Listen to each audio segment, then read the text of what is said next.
బడి ఒక దశలో తెలంగాణ వాదం ఎవరు పట్టించుకోని స్థితి ఉన్నప్పుడు కూడా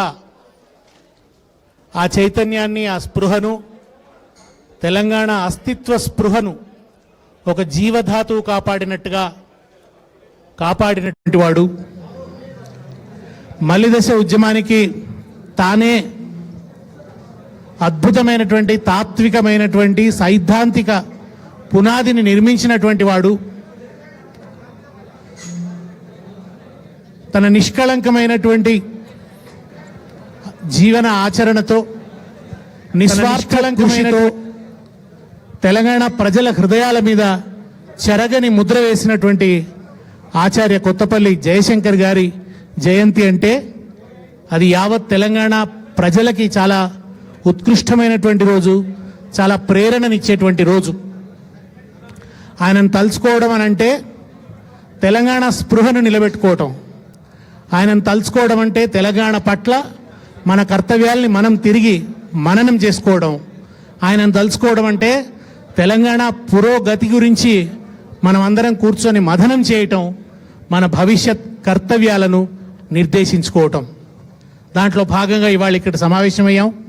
దీంట్లో మన వర్కింగ్ ప్రెసిడెంట్ గారు కేటీఆర్ గారు కూడా చాలా శ్రద్ధగా, ఆయన ఒక 15 రోజుల నుంచే నాకు ఫోన్ చేస్తూ మనం జయశంకర్ గారి జయంతి సందర్భాన్ని భవన్లో మన కార్యకర్తల సమక్షంలో గొప్పగా జరపాలి అని గుర్తు చేస్తూ వస్తున్నారు. ఇవాళ రోజుకు మరొక 2 అంశాలు కూడా ముడిపడి ఉన్నాయి. మరొకటి ప్రజాయుద్ధన ఒక గద్దర్ వర్ధంతి కూడా ఇవాళ. ఆయన దిక్కుమొక్కు లేని జనం ఒక్కొక్కరు అగ్నికణం, సింహకంఠ నాదంతో వస్తారిక కాచుకోండి అన్నట్టు దిక్కుమొక్కు లేని ప్రజల సింహకంఠం నాదమై ప్రతిధ్వనించిన వాడు గద్దర్. ఆయన కూడా అటు భూపోరాటాలకు, తర్వాత తెలంగాణ ఉద్యమానికి కూడా తన పాటతో ప్రాణవాయువును అందించినాడు. మరొకరు మనందరికీ ఆత్మీయులు. క్షేత్రంలో అంటే ఒకరు విజ్ఞానంతో కూడినటువంటి ఒక కార్యాచరణ అయితే, మరొకరిది సాంస్కృతిక కార్యాచరణ అయితే, మరొకరు కార్యక్షేత్రంలో ఉండి ప్రజల్ని కూడగట్టి ఉద్యమ నిర్మాణం చేసి ఓరుగల్లు జిల్లాలో తెలంగాణ ఉద్యమం బలోపేతం కావడానికి చాలా గొప్ప దోహదం చేసినటువంటి నాయకుడు. ఇటీవలనే అమరుడైనాడు. మనందరం ఇంకా ఆ దుఃఖం నుంచి బయటపడలేదు. తను అటు తెలంగాణ ఉద్యమంలో, తెలంగాణ ఉద్యమానికి చాలా పరీక్షా సందర్భాలు వచ్చినప్పుడు కూడా, కల్లోల సమయాల్లో కూడా నిటారుగా నిలబడ్డాడు, ఉద్యమాన్ని కాపాడాడు. ఆ తర్వాత నర్సంపేట అభివృద్ధి మీద చెరగని ముద్ర వేసినారు పెద్ది సుదర్శన్ గారు. జయశంకర్ గారి ఉజ్వల స్మృతి, గద్దర్ గాన స్మృతి, పెద్ది సుదర్శన్ గారి కార్యదీక్ష స్మృతి, తెలంగాణ అమరవీరుల స్మృతి, వీరందరి స్మృతిలో మనం 1 నిమిషం పాటు మౌనం పాటిద్దాం.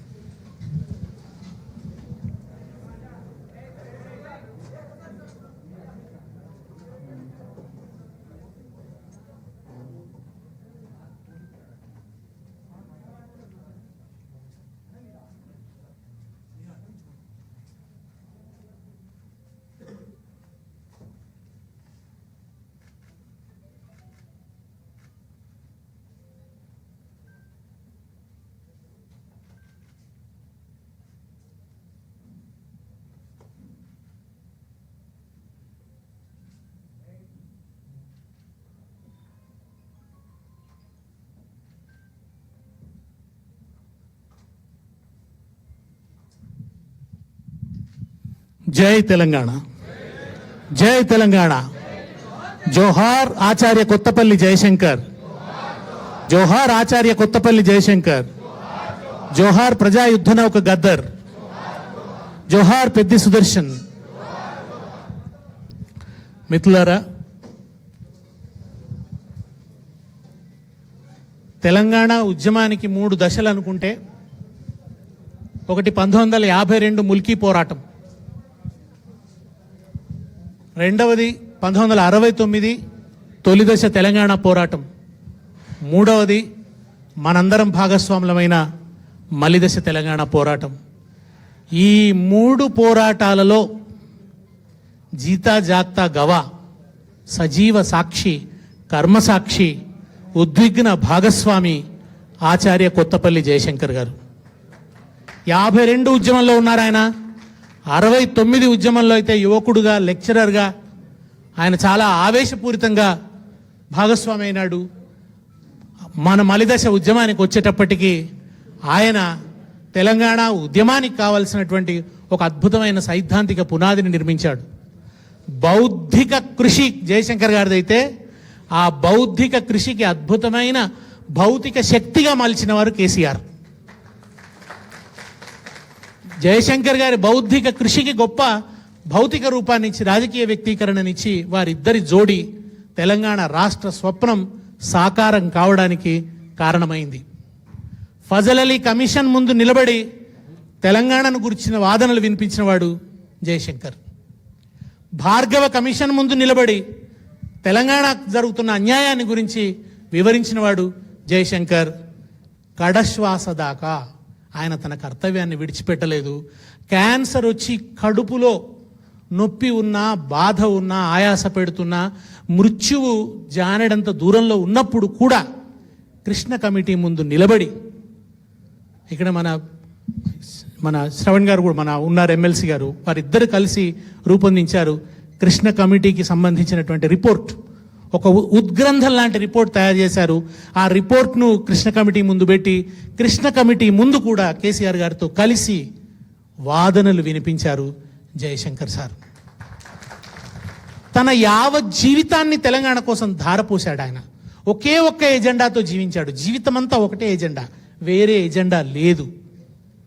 నాకేమనిపిస్తుంది అంటే జయశంకర్ గారిని చూసినప్పుడల్లా తెలంగాణ తల్లి తన కోసం తాను నియమించుకున్న న్యాయవాదిలాగా కనిపిస్తాడు జయశంకర్ సార్. ఎప్పుడు ఆయన తెలంగాణ తల్లి పక్షాన వకాల్తా తీసుకున్నాడు, మనందరి పక్షాన వకాల్తా తీసుకున్నాడు. ఆయన 69 ఉద్యమం విరామానికి గురైనప్పుడు జయశంకర్ గారు ఎప్పుడు ఒక మాట అనేవారు, తెలంగాణ ఉద్యమానికి విరామమే తప్ప విరమణ లేదు అనేవారు. విరామమే తప్ప ఎప్పుడు విరమణ జరగలేదు. జయశంకర్ గారి కృషికైతే విరామము లేదు, విరమణ లేదు. రావాడ సత్యనారాయణ గారని ఉస్మానియా యూనివర్సిటీ వైస్ ఛాన్సలర్ 69లో ఆయన జయశంకర్ గారిని పిలిచి, మీరిట్లా ఆవేశపూరితంగా విధ్వంస కార్యక్రమాలో లేకుంటే పిచ్ బ్యాట్లింగ్ చేస్తేనో తెలంగాణ రాదు. తెలంగాణ రావటం వెనుక ఉన్న న్యాయమైన కారణాలు ఏమున్నాయో అవి మీరు ప్రజలకు వివరించాలి, ఎజెండా మీదకి చర్చలోకి తీసుకురావాలి, దానికి ఒక భావజాల రూపాన్ని ఇవ్వాలి, ఆవేశం ఒక్కటే సరిపోదు అని రావాడ సత్యనారాయణ గారు చెప్తే ఆ 69 ఉద్యమ సందర్భంలో ఒక దీక్ష తీసుకున్నాడు ఆయన. ఆ రోజు నుంచి మరణించేంత వరకు కూడా ఆ దీక్ష నుంచి, ఆ ధర్మ దీక్ష నుంచి, ఆ ధర్మాగ్రహం నుంచి, ఆ సత్యనిష్ట నుంచి ఆయన ఇసుమంత కూడా పక్కకు జరగలేదు. రాస్తూనే పోయినాడు. తెలంగాణకు జరుగుతున్న అన్యాయాలన్నీ చిత్రగుప్తుడు ఎట్లయితే పాపాలు రాసి పెడతాడంటారో ఆంధ్ర వలసవాదం పాపాలని జయశంకర్ సార్ అట్లా రాసుకుంటూ పోయిండు. ఆయన నీళ్ల గురించి చెప్తే ఒక ఇంజనీర్ లాగా రాసిండు. ఆయన ఆర్థిక విషయాల్లో జరిగిన దోపిడీ గురించి చెప్తే ఒక ఆర్థికవేత్తలాగా రాసిండు. ఆయన సాంస్కృతిక విషయాలు, సాహిత్య విషయాలు మాట్లాడితే ఒక భాషా కోవిదుడిలాగా, సాహిత్యవేత్తలాగా మాట్లాడిండు ఆయన. చాలా ఆశ్చర్యం కలుగుతుంది. అంటే ఎంత పరిశ్రమ చేశాడు ఆయన. ఎవరి కోసం చేశాడు ఆ పరిశ్రమ? దాంట్లో తనదైన ప్రయోజనం ఇసుమంత కూడా లేదు. 69 ఉద్యమ సందర్భంలోనే ఆనందరావు తోట అనే ఆయన మిత్రుడికి జయశంకర్ గారికి టికెట్ ఇస్తామంటే, ఒకరికి జనగామ నుంచి ఒకరికి భువనగిరి నుంచి టికెట్ ఇస్తామంటే ఆయన వద్దన్నాడు. నేను పోరాటంలో నిమగ్నమై ఉండాలి, నేను రాజకీయాల్లో పదవులలో ఉంటే నా పోరాట కార్యాచరణ పక్కకు పోతుంది కనుక వద్దు అన్నాడు. నిజంగానే ఆ ఉద్యమం రాజకీయ మోసానికి గురై అర్ధాంతరంగా ఆగిపోయింది. కానీ ఆగిపోయిన జయశంకర్ గారు మాత్రం విరమించలేదు. ఆయన ఎక్కడ కూడా ఆ స్పృహని ఆయన కోల్పోలేదు. నమ్మాడు ఆయన, ఒక రోజు వస్తుంది. అంటే ఎవరమైనా కానీ మనం నమ్మి ఆచరిస్తే, నిమగ్నతతో ఉంటే, నిబద్ధతతో ఉంటే, ఒక సామాజిక లక్ష్యం కోసం నిబద్ధతతో నిమగ్నతతో పోరాడితే, దాన్ని పట్టుకొని ఉంటే తప్పకుండా ఒక రోజు వస్తుంది. ఆయన నమ్మాడు. అట్లా నమ్మి ఆయన ఎప్పుడు చెప్పేవారు, విద్యావంతులు ఎప్పుడు కూడా ప్రజా ఉద్యమాల పట్ల ఇండిఫరెంట్గా ఉండొద్దు, అట్లా ఉండడం దేశద్రోహం అని చెప్పేవాడు ఆయన. ప్రజలకి తమ కష్టాలకు సంబంధించిన అనుభవాలు ఉంటాయి తప్ప కారణాలు వాళ్ళకి తెలియవు. కారణాలు వివరించాల్సిన పని విద్యావంతులది అని చెప్పేవాడు ఆయన. ఎప్పుడు కూడా విద్యావంతులు ఆ పని చేయాలని చెప్పాడు ఆయన.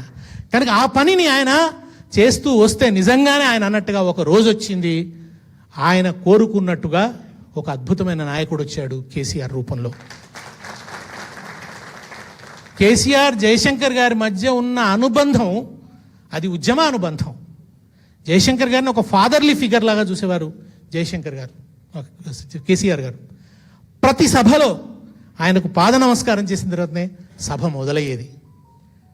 ఒక్క సభా సందర్భంలోనే కాదు, రాజకీయ సందర్భంలోనే కాదు, ఇంట్లో ఏ సందర్భమైనా తండ్రిగా జయశంకర్ గారిని గౌరవ, అది కేటీఆర్ గారు కావచ్చు, అది హరీష్ రావు గారు కావచ్చు, అది సంతోష్ కావచ్చు, కవిత గారు కావచ్చు, ఎవరైనా కావచ్చు, ఆయన పాదాలకు ప్రణమిల్లేవారు.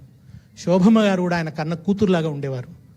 ఆయన అంతిమ ఘడియల సందర్భంలో శోభమ్మ గారు చేయబట్టుకొని దుఃఖంతో, అమ్మా ఈ చేత్తో నాకు ఎన్నిసార్లు అన్నం పెట్టావమ్మా అని ఏడిచాడు ఆయన జయశంకర్ సార్. అంతటి అనుబంధం, గాఢమైన అనుబంధం. ఎన్ని రాత్రులు, ఎన్ని పగళ్ళు, ఎంత మథనం జరిగిందో ఆ నందినగర్ ఇంట్లో. అర్ధరాత్రి 3 దాకా జయశంకర్ గారు ఉంటే, ఆ 3కి నేను జయశంకర్ గారిని తీసుకెళ్లి హబ్సిగూడలో ఆయన ఆనందరావు తోట గారి ఇంట్లో ఉండేవాళ్ళు, అక్కడ దించడం, లేదా ఆయన హనుమకొండ దాకా వెళ్ళటం. కేసీఆర్ గారు ఎన్నోసార్లు మీకు కారు ఉండాలంటే కూడా, వద్దు నాకెవరున్నారు, నేనే ఒంటరివాడిని, నా పనే నాకు కష్టం, ఇంకా డ్రైవర్ ఉంటే ఆయన ఎవరు చూస్తారు, కనుక నాకు కారు కూడా వద్దని ఆయన చాలా నిరాడంబరంగా జీవించినాడు. చివరి దశలో నేను అడిగాను, సార్ మీ జీవితం గురించి మీరేమనుకుంటారంటే, నాకు నా వ్యక్తిగత జీవితంలో సంతృప్తి లేదు, నేను అనుకున్నది జరగలేదు, నేను ఆ విషయంలో కొంత ఫెయిల్ అయ్యానని అనుకుంటాను.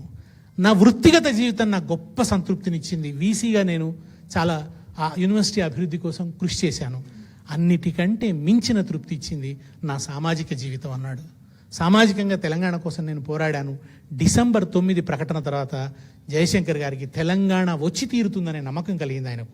ఇంకొకటి కూడా ఏమిటంటే, డిసెంబర్ 9 ప్రకటన చిదంబర్ నోట ఏదైతే పలికిందో దాన్ని రాసింది కూడా జయశంకర్ గారే, దాన్ని రాసి అక్కడికి పంపించింది కూడా జయశంకర్ గారే. ఆయన సంతృప్తి పడ్డాడు, తెలంగాణ వచ్చిందన్న సంతృప్తిని ఆయన పొందాడు. ఇక దీన్ని ఎవరు ఆపలేరు, ఇది అనివార్యం, ఇది తుఫాను, దీనికి అడ్డ నిలబడ్డవాడు కొట్టుకుపోతాడు తప్ప ఈ తుఫాను మాత్రం ఆగేది కాదు అనే నమ్మకం జయశంకర్ గారికి కలిగింది. జయశంకర్ గారు ఈ హాల్లో నిలబడి ఆయన ఆలోచనల కాంతి పుంజాల్ని ఎన్నోసార్లు ఇక్కడి నుంచి ఆయన వెదజల్లాడు. ఇక్కడి నుంచే నారు పోసిండు, ఇక్కడి నుంచి నీరు పోసిండు. ఎన్ని వందల సభల్లో ఇక్కడ ఆయన మాట్లాడినాడో, తెలంగాణ రాష్ట్ర సమితి వేదికల మించి ఎన్నిసార్లు ఉపన్యాసాలు ఇచ్చినాడో, ఎంత జాగృత పరిచినాడో మనందరినీ కూడా. అది కేటీ రామారావు గారైనా, హరీష్ రావు గారైనా, మరి ఎవరైనా సరే అసెంబ్లీలో మాట్లాడాలనంటే జయశంకర్ గారి దగ్గర కూర్చొని ఆయన ఇచ్చే ఇన్పుట్స్ తీసుకొని, ఆయన దగ్గర సందేహ నివృత్తి చేసుకొని, ఆయన ఆశీర్వాదం తీసుకొని అసెంబ్లీలోకి వెళ్ళి మాట్లాడితే అసెంబ్లీ ఇటుకలు కూడా జై తెలంగాణ అని నినాదం ఇచ్చినాయి. అటువంటి ఒక భావజాల స్ఫూర్తినిచ్చాడు ఆయన. ఈ దఫా ఉద్యమంలో సమైక్యవాదం కూకటి వేళ్లతో పెళ్లగించబడ్డదంటే దానికి కారణం జయశంకర్ గారు చేసిన అద్భుతమైనటువంటి కృషి. ఆయన ఓడించాడు సమైక్యవాదాన్ని. కలిసి ఉంటే కలదు సుఖం అనే దొంగ నినాదం వెనుక ఉన్నది దోపిడీయే అని సాక్ష్యాధారాలతో ఆయన నిరూపించాడు. కనుకనే మనం ఈ దఫా ఉద్యమంలో విజయం సాధించగలిగాం. కనుక అటువంటి మహనీయుడికి మనందరం వినమ్రంగా నివాళులు అర్పించడం, ఆయన మనకు ప్రాతస్మరణీయుడు. ప్రతిరోజు ఉదయం లేవగానే గుర్తు చేసుకోవాల్సినటువంటి మనిషి ఆయన. తెలంగాణ ప్రజలందరికీ ప్రాతస్మరణీయుడు జయశంకర్ సార్. ఆయనను గుర్తు చేసుకోవటం అనేది మన కనీస కర్తవ్యం, మన ధర్మం, మన విద్యుక్త ధర్మం. దాంట్లో భాగంగా ఈ జయంతి సందర్భంగా మనం అందరం ఇక్కడ సమావేశమయ్యాం.